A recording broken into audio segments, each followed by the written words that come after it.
Legal.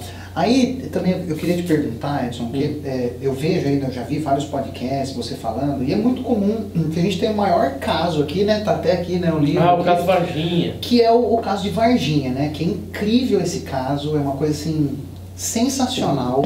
E eu vi você, em uma das suas entrevistas, você falando aquele rapaz que era, acho que era o policial... Marco Elixerez. Que ele atropelou o extraterrestre. Na verdade foi um dos últimos. O Cabo Lopes estava dirigindo, Isso. O Marco Elixerez estava no carona e eles atropelaram uma criatura numa das ruazinhas ali do Jardim André, próximo até o local onde as meninas, a Liliane, a Kátia, a Valquíria, observaram aquela criaturinha agachada. Não, mas então, o que eu quero saber de você, até o que eu vi lá no podcast você falando, que aí você falou, eles atropelaram, e aí ele já pegou o ser, colocou no carro e eles levaram para o hospital. Isso. E aí eles foram para 2 hospitais. O primeiro foi em um, e aí depois foi levado para o outro. Eles foram para um único hospital, só que inicialmente foram no pronto-socorro do hospital regional, que fica lá no centro de Varginha.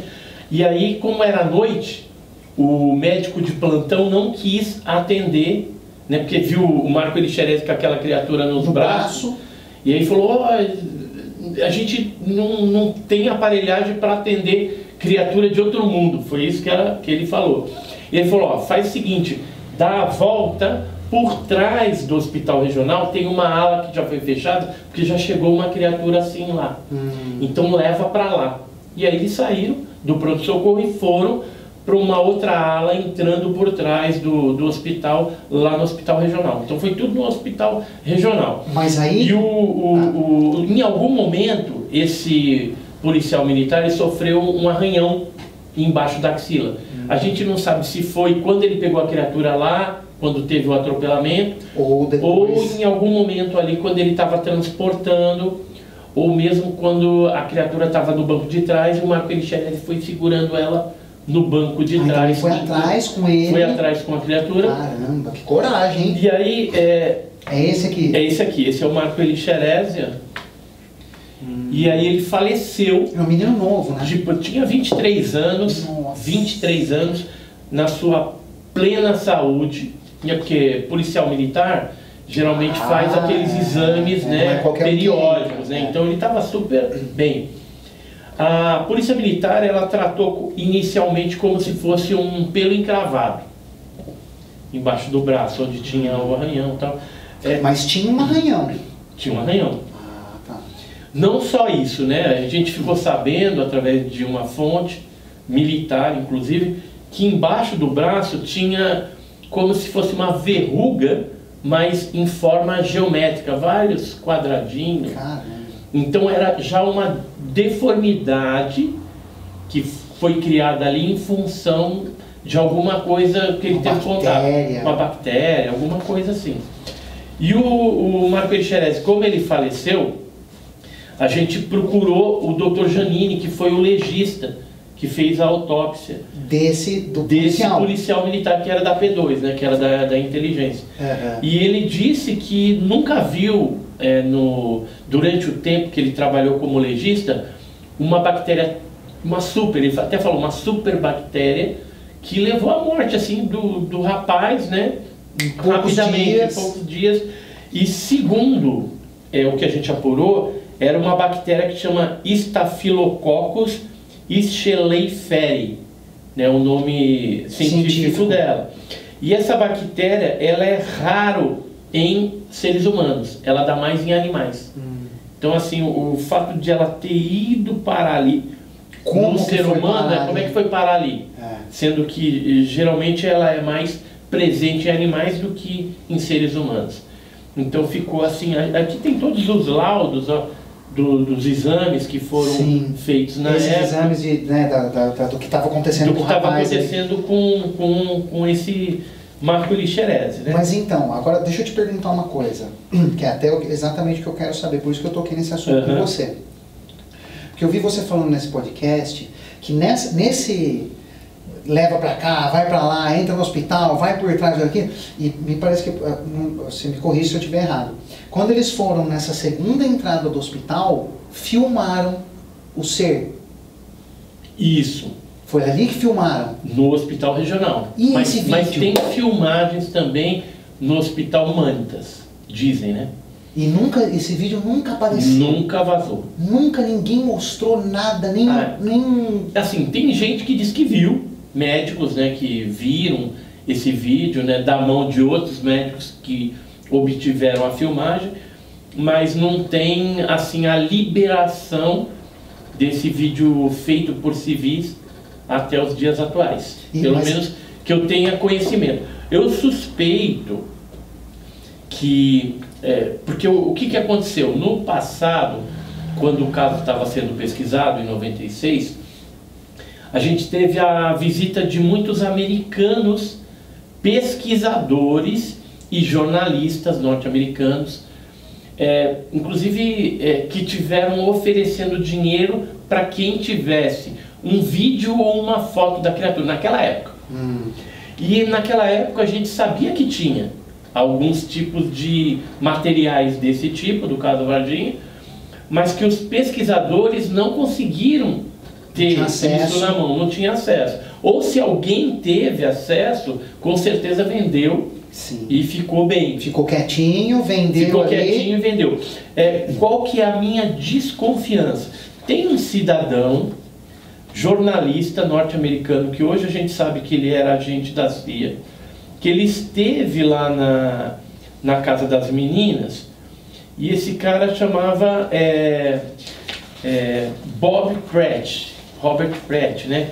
Esse jornalista, ele chegou a estar em outros casos brasileiros. Esse cara aqui, ó, esse norte-americano, está aqui, ó, a Liliane, essa aqui é a Kátia, são duas das meninas, estava na casa da dona Luísa, e esse cara pediu se alguém sabia que ele sabia do vídeo, né, de foto, que ele estava disposto a pagar por esse material.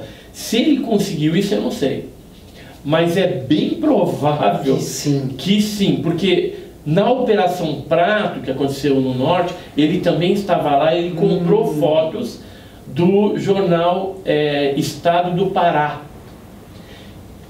Tem um chefe lá do jornal, dono do jornal, redator, né, que afirmou que ele deu uma grande soma de dólares. E quando esse cara esteve aqui no Brasil, eu cheguei a comentar sobre essa barganha aí, né, de foto, e ele desconversou comigo. Ele simplesmente falou que não, que ele ganhou algumas fotos e tal, só que nunca saiu publicada essas fotografias. Ele ficou em lugar nenhum. Não, eu acho que ele deu para a CIA, entendeu? Porque ele era agente da CIA. Entendi. Então, onde que eu quero chegar com essa história toda?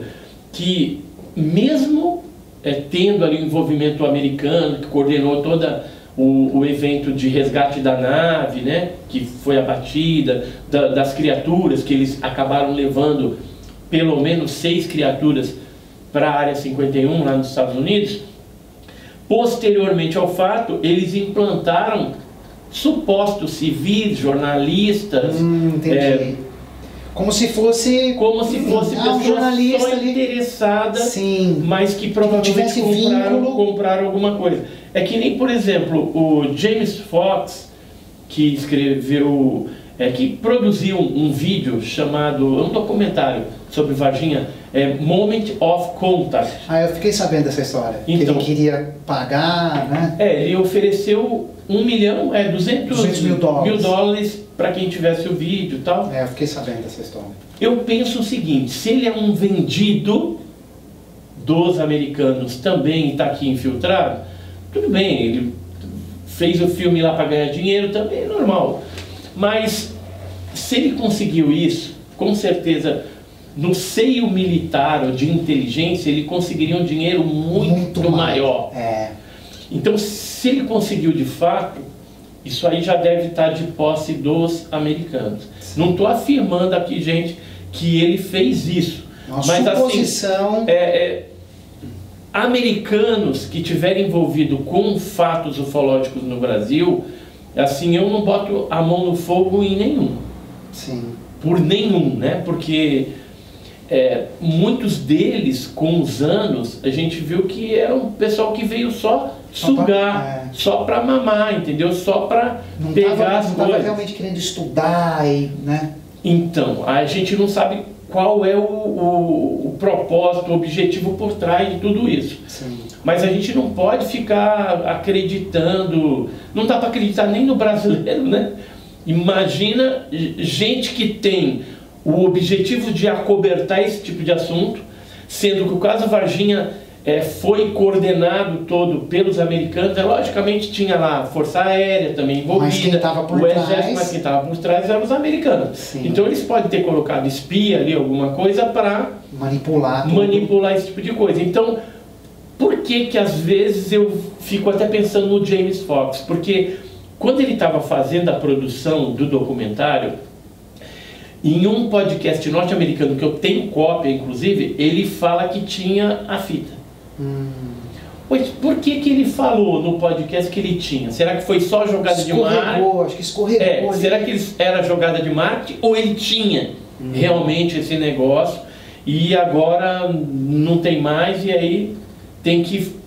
Ou ele pode ter falado na hora sem querer ali, meio pressionado na hora, ele... Então, porque ele falou que tinha e de repente não tem. Não tem. Entendeu? Agora não tem mais, está querendo comprar e tal. Porque assim, de repente, eu quero comprar. Aí compra da pessoa e fala, ó, você fica quietinha, tá aqui o R$1 milhão. Acabou. E acabou, você não vendeu para mim. E morre aqui a história. E morreu a história e acabou.